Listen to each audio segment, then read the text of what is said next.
Class অনুযায়ী আপনারা যে সাবজেক্ট অ্যাড করবেন সেটা কিভাবে করবেন আজকের এই ভিডিওতে আমি দেখাবো। আসসালামু আলাইকুম, ওয়েববাজার বিডির পক্ষ থেকে আন্তরিক অভিনন্দন ও শুভেচ্ছা। কিভাবে আপনারা কাজ করবেন সেজন্য ভার্সন 4 আপনাদেরকে লগইন ড্যাশবোর্ডে যেতে হবে। দেখুন, ভার্সন 4 যারা নিয়েছেন তাদের যে ক্লাস অ্যাড করার যে সিস্টেম আমি আপনাদেরকে দেখাচ্ছি, সম্পূর্ণ নতুন সিস্টেম। তো এখানে প্রথমে দেখে নেই আমরা যে অ্যাডমিন ড্যাশবোর্ডে দেখেন এখানে ক্লাস যে অপশনটা আছে, আমরা যদি এখানে একটু ক্লিক করি, হ্যাঁ, এখানে যদি একটু ক্লিক করি দেখেন এখানে অ্যাড ক্লাস নামে একটা অপশন আছে। হ্যাঁ, অ্যাড ক্লাসে ক্লিক করি, তাহলে আমার এখানে কোনো সাবজেক্ট আছে কি না সেটা কিন্তু আমি এখানে দেখতে পারবো। দেখুন, এখানে কোনো সাবজেক্ট নেই, তার মানে সাবজেক্টটা আমাকে অ্যাড করতে হবে। তো সাবজেক্টটা অ্যাড করার জন্য আমাদেরকে আর একটি ড্যাশবোর্ডে যেতে হবে, সেটা হচ্ছে result dashboard, result control dashboard. তো রেজাল্ট কন্ট্রোল ড্যাশবোর্ড কোথায় পাবো?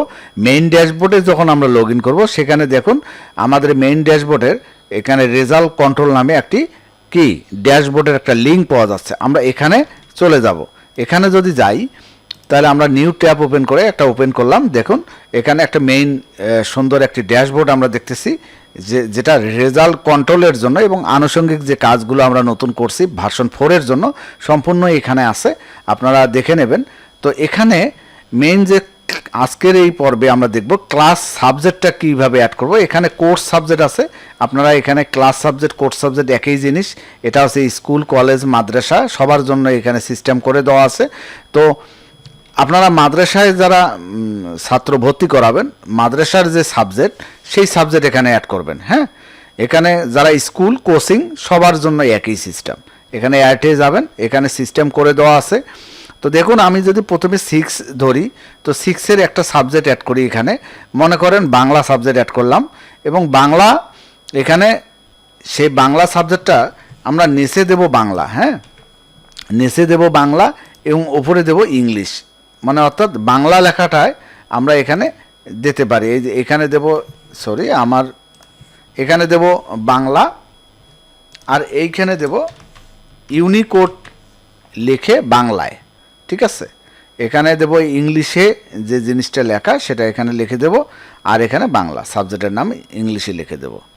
তো আমরা এখানে সাবজেক্ট একটা কোড দেব ইংলিশ, এখানে সাবজেক্ট কোড দিলাম 101, এবং এখানে আমি দেব ঠিক ইউনিকোড দিয়ে 101। আপনি ভালো করে বোঝেন জিনিসটা। এখানে যে আমাদের গ্রুপ সেই গ্রুপটা এখানে ধরে দিতে হবে, যে জেনারেল, হিউম্যানিটিস, কমার্স না সায়েন্স। আরও যদি আপনার কোনো গ্রুপ থাকে সেগুলো অ্যাড করে নিতে পারেন। তো আমি এখানে জেনারেল গ্রুপটা অ্যাড করলাম। এখানে 4 সাবজেক্ট যদি আপনি মনে করেন যে এটা 4 সাবজেক্ট, তাহলে এখানে টিক মার্ক দেবেন। আর যদি মনে করেন যে না এটা 4 সাবজেক্ট না, তাহলে আপনি এখানে 4 সাবজেক্ট দরকার নেই টিক চিহ্ন। এবং আপনার আরেকটা জিনিস আমি আপনাদেরকে বলে নিই, এখানে অ্যাড ফার্স্ট পেপার এবং অ্যাড এখানে দেখুন সেকেন্ড পেপার। তো এই বিষয়টা নিয়ে আমি পরবর্তীতে আপনাদের সাথে আলোচনা করব। যারা কলেজ লেভেল আছেন, কলেজ লেভেলের জন্য এটা দরকারি একটা জিনিস। কলেজ লেভেল বা কোচিং সেন্টার আছে, সেখানে এখানে first paper, second paper Bangla, হ্যাঁ, এখানে কিছু কোড সিস্টেম আছে। তো আমরা সেটা আপনাদেরকে জানিয়ে দেব পরবর্তীতে। এটার জন্য আলাদা একটা ভিডিও করব, তখন আপনাদের আপাতত কোর্সের মানে ক্লাসের কিভাবে সাবজেক্ট অ্যাড করতে হয় সেটা দেখিয়ে দিলাম। পরবর্তীতে এই বিষয়টা নিয়ে, অর্থাৎ এই যে ফার্স্ট পেপার, সেকেন্ড পেপার নিয়ে পরবর্তীতে আপনাদের সাথে আমি আলাদা একটা ভিডিও বানাবো। তো আজকে আমি দেখাচ্ছি সাবজেক্ট অ্যাড করার সময় যদি কোনো 4 সাবজেক্ট থাকে সেটা আপনি টিক চিহ্ন দিতে পারেন, অথবা শুধুমাত্র সিম্পল এইভাবে টাইপ করলেই হয়ে যাবে। তো আমি বাংলা সাবজেক্টটা অ্যাড করলাম।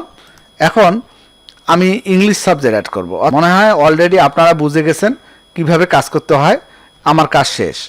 এভাবে আপনি যতটা সাবজেক্ট থাকবে ক্লাস 6-এর, ঠিক ওভাবে আপনারা সাবজেক্টগুলো অ্যাড করবেন।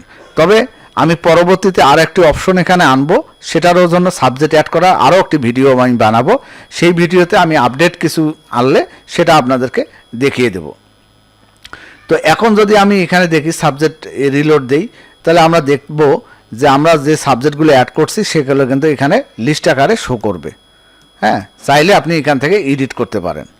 তো এই ছিল আজকের ভিডিও। ধন্যবাদ সবাইকে, ভালো থাকবেন, আল্লাহ হাফেজ।